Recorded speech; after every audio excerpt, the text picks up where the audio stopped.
Lucas Kruzinski, poderia fazer um top 5 dicas como aumentar a testosterona naturalmente, alimentos ou afazeres? Estou na academia há um ano e até sair em 370. Lucas, cara, realmente está muito baixo, né? É estranho, porque assim, por mais que você tivesse treinado no dia, feito o exame, né, colhido na sequência do treino, não daria tão baixo assim. Mas vamos lá. Em primeiro lugar, né, top 5. Vamos selecionar 5 coisas então. Top 5. 1. Primeira coisa, o que mais perturba o que é nível de testosterona é qualidade de sono. Então, se você tem algum problema de sono, trate, tá? Não dá para ter você um sono ruim, né? Dentro uma qualidade ruim, se acordar 1, 2, 3 vezes na noite, né, e ter uma testosterona boa. Isso daí não é compatível. Segunda coisa, também sobre sono. Precisamos bater pelo menos 7 horas de sono ininterrupto. Precisamos chegar nisso. Tá? Então isso é importante. Então as duas primeiras coisas se relacionam ao sono. Tá? Como a gente está falando de horas de sono aqui, essa janela do sono ela é interessante que seja entre 10 e 6, entre 11 e 7, né? Ou entre 10 e 5, 11 e 6, tem que ser nesse horário. Não dá para falar assim, vou dormir 1 hora, acordo às 8, não, ruim. Né? Ou então vou dormir às 8 da noite e vou acordar às 4 da manhã. Também é ruim. O horário ideal é você dormir entre 10 e 11 e você acordar entre 5 e 6, né? Se você, por conta do exercício, por conta de tudo isso. Pode ser que demande mais tempo, de acordo com o seu nível de treinabilidade. Se você treinar mais, né, pode ser que demande mais sono. Então, essas são as primeiras duas. Terceira, alimentação, tá? Na alimentação é um pouco mais complexo, por quê? Porque para você produzir hormônios, você precisa de um hormônio produzido na gordura que se chama leptina e que só é produzido quando você tem entrada de energia. Ou seja, se você tiver longos períodos de jejum, você não vai produzir leptina, por quê? Porque não tem entrada de energia para sair leptina. Se você tem saída de energia, o corpo não produz leptina, logo o seu hipotálamo não vai produzir o que são as liberadoras de gonadotrofinas, que é a quispeptina e o GnRH. Se você não tiver esses dois, você não tem, né, LH nem FSH, e se você não tiver esses dois, você não tem testosterona, tá? Então, essa é a questão da falta de energia. Isso pode acontecer se você tem uma alimentação errada, né? Se você come de forma aleatória, né? Come agora, fica 10 horas sem comer, aí depois come um montão, né? Ou acontece se você tem uma alimentação exagerada. Se você tem um excesso de caloria, você gera uma resistência à insulina e, portanto, uma resistência à leptina. Então, as últimas 3 dicas, as duas são sobre o sono, as últimas 3 são sobre a alimentação. Em primeiro lugar, né? Tem uma alimentação fracionada, isso é importante. Segundo, evite excessos calóricos ou picos calóricos em refeições.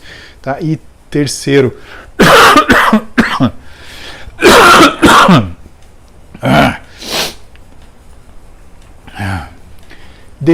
não tenha a iniciativa de ficar restringindo o carboidrato e tentando deixar caloria para outros macronutrientes. Por quê? Principalmente sua tireoide depende de carboidrato. E se sua tireoide não está bem, o seu testículo não ficará bem também. Isso é uma preocupação que você tem que ter. As glândulas do nosso organismo, elas trabalham todas de maneira paralela. Se uma não funciona legal, a outra também ela fica mais ou menos.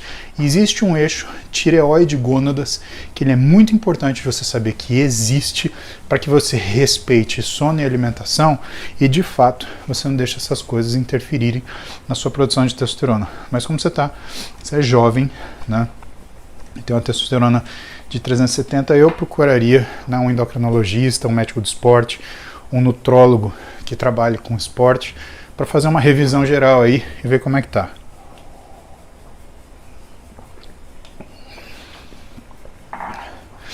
Olha, pode ser que não tenha essas formações, mas eu vou falar uma coisa para vocês, né, sem falsa modéstia, tá? Eu sei muito o valor das coisas que eu sei o meu lugar, eu sei o meu valor, tá? Então, fazer esse diagnóstico, Lucas, ele é um diferencial que eu dou nas minhas aulas de pós-graduação, tá? Hoje eu dou aula para 3 pós-graduações, aliás, para 2 pós-graduações para médicos.